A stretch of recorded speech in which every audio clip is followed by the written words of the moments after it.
بار باید بهت بگم غذای سر سفره رو به این بچه نده، مریض میشه. ندش، من بابا 3 ساله دارم غذای سر سفره رو بهش میدم، هیچ چیشم نشده. سر مورو گنده، نگاه چقدر گنده است. شاید در همینی که اینقدر چاق شده به خاطر که اضافه وزن داره، به خاطر که بهش روغن میدی. نه عزیزم، تو این غذا خشکا رو بهش میدی تمام موهاش شور کرده بابا ریزه. یعنی چی میگی؟ طبیعتشون غذا خوردنه.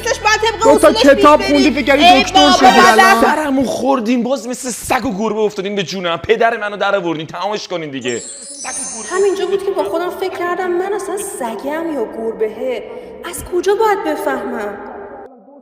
داشتم سایت ها رو چک میکردم که یهو دیدم یکیشون یه تست باحال گذاشته که بهت میگه اگه پت میشدی چی بودی. کلا 15 تا سوال آسون خیلی باحال داره، اونا رو که جواب میدی بعدش پت تو با ویژگی های ظاهری خودت بهت نمایش میده. وای چقدر باحال، من یه سگ شدم. همین الان برو این تست رو بده که هم بفهمی پت درونی چیه و چه شکلیه و هم شانس برنده شدن جایزه 5 میلیونی داشته باشی. اگه آدرس این سایت رو میخوای که تو هم بتونی این تست رو بدی، کامنتی که برات پین کردم رو بخون.